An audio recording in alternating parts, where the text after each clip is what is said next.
Government of India के home minister है और उनका ये बोलना इस बात का सबूत है कि आपको कोर्ट में चैलेंज कर लो। क्या मतलब आप एक अनकॉन्स्टिट्यूशनल कानून क्यों बना रहे हैं आप पार्लियामेंट में? अगर लॉ बनेगा तो पूरे भारत में मुस्लिम वक्फ बोर्ड को नुकसान होगा और ऐसा लॉ बना रहे जिससे गवर्नमेंट वक्फ प्रॉपर्टीज को छीनना चाह रही मुसलमानों से। कौन सा ऐसा प्रोविजन है इस बिल में जो वक्फ को बचाएगा? आप तो वक्फ को खत्म करना चाह रहे हैं। ये तो इसका नाम रखना चाहिए लुटेरा वक्फ कानून। अमेंडमेंट जो ला रहे हैं लुटेरा वक्फ अमेंडमेंट। वक्फ बोर्ड को खत्म करने के लिए, मस्जिदों को, दरगाहों को, खानखाहों को, प्रॉपर्टीज को छीनने के लिए नरेंद्र मोदी की गवर्नमेंट इस तरह के कानून को ला रही है।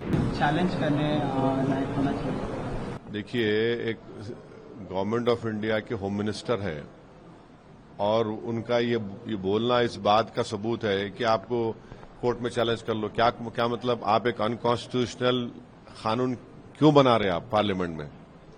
और कोर्ट को चलो, कोर्ट तो है। एज अ गवर्नमेंट आप एक अनकॉन्स्टिट्यूशनल कानून क्यों बनाना चाह रहे हैं जो संविधान के, कॉन्स्टिट्यूशन का आर्टिकल 14 का, आर्टिकल 25 का, 26 का, 29 का ग्रेव वायलेशन है। और आप ये बोल रहे हैं कि इसमें किसी को नुकसान नहीं होने। नुकसान आप जो बना, अगर लॉ बनेगा तो पूरे भारत में मुस्लिम वक्फ बोर्ड को नुकसान होगा और ऐसा लॉ बना रहे जिससे गवर्नमेंट वक्फ प्रॉपर्टीज को छीनना चाह रही मुसलमानों से। उसमें जो प्रोविजंस है, आप लिमिटेशन एक्ट क्यों अप्लाई करेंगे?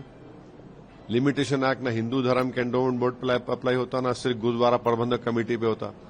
तो जो एंक्रोचर है 12 साल से उसको आप ओनर बनाना चाह रहे हैं। वक्फ इवैक्यू प्रॉपर्टी का सेक्शन आप निकाल दे रहे हैं। क्यों निकाल रहे भाई? किसको फायदा होगा उससे?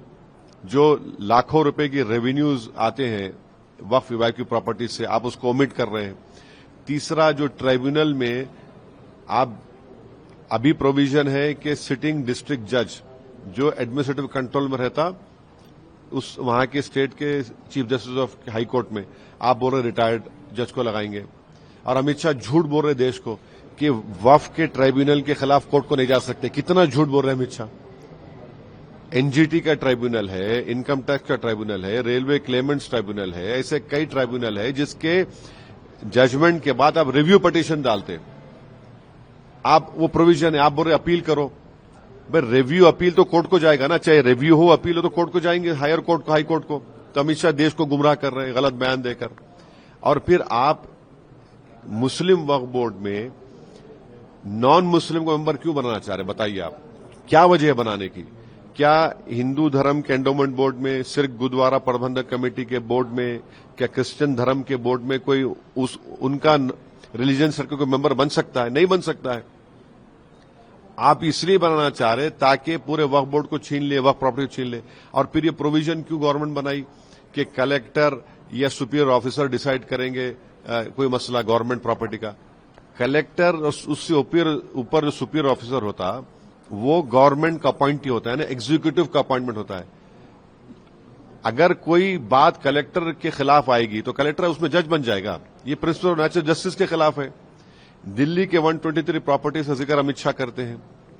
123 प्रॉपर्टीज का जिक्र सच्चर कमेटी ने किया। ये सरकार सच्चर कमेटी को जहां अच्छा दिखता चूज कर रही है, ले रही है, और जहां उनको तकलीफ हो रही भूल जा रही है। सच्चर कमेटी ने कहा 2007 में ये 123 प्रॉपर्टीज जो दिल्ली के हैं ये वक्फ प्रॉपर्टीज है, उसको रिलीज करो। कोर्ट के कई ऑर्डर्स भी है उसमें, ex prime minister Indira Gandhi का लेटर भी है उसमें। 2007 में सच्चर कमेटी ने अपनी रिपोर्ट में कहा कि उन प्रॉपर्टीज की मार्केट वैल्यू 3000 करोड़ है। आज हम 2025 में 10,000 करोड़ के ऊपर तो होंगी। आप वो प्रॉपर्टीज को छीनना चाह रहे। कैसा छीनना चाहे? कलेक्टर को आप बोल देंगे आप तुम डिसाइड कर दो। कौन सा कलेक्टर गवर्नमेंट के खिलाफ देगा? और फिर आप पहले जो था, अगर कोई वक्फ प्रॉपर्टीज को गलत एलिनेट करता फ्रॉडुलेंटली तो उसको 2 साल की सजा थी, नॉन बेलेबल था। आप उसको बेलेबल कर दिए, सिंपल इम्प्रिजनमेंट कर दिए। वक्फ में जो प्रॉपर्टीज होते हैं उसका 7% इनकम स्टेट वक्फ बोर्ड जाता, आपने उसको कम कर दिया। कहां से रेवेन्यू आएगा? कौन सा ऐसा प्रोविजन है इस बिल में जो वक्फ को बचाएगा? आप तो वक्फ को खत्म करना चाह रहे। ये तो इसका नाम रखना चाहिए लुटेरा वक्फ कानून। अमेंडमेंट जो ला रहे हैं लुटेरा वक्फ अमेंडमेंट। اور بار بار بولتے نہیں وقت جہاں پہ چاہا وقف بورڈ کی پراپرٹی ڈکلیئر کرتا، نہیں ہوتا ایسا، جھوٹ بول رہے ہیں بی جے پی والے. جو بھی وقف پراپرٹی ڈکلیئر ہوتی ہے وہ اسٹیٹ گورنمنٹ کا گزٹ نوٹیفیکیشن ایشو ہوتا ہے، اور جو پروویژنز اس میں لے کر آ رہے اس بل میں، جو انڈین ٹرسٹ ایکٹ میں بھی اس کا پروویژن نہیں، اب اس میں لے کر آ رہے، کیوں لے کر آ رہے بھائی؟ تو آن پیرٹی اگر وہاں پہ اچھا ہے تو یہاں پر بھی اچھا ہونا چاہیے نا. کیا کاشی وشوناتھ بورڈ میں کوئی نان ہندو ممبر بن سکتا؟ نہیں بن سکتا نا. کیوں وہاں پہ کیوں نہیں بن سکتا، یہاں پہ کیوں بنا رہے پھر آپ؟ تو آپ یہ وقف بورڈ کو ختم کرنے کے لیے، مسجدوں کو، درگاہوں کو، خانخواہوں کو، پراپرٹیز کو چھیننے کے لیے نریندر مودی کی گورنمنٹ اس طرح کے قانون کو لا رہی ہے.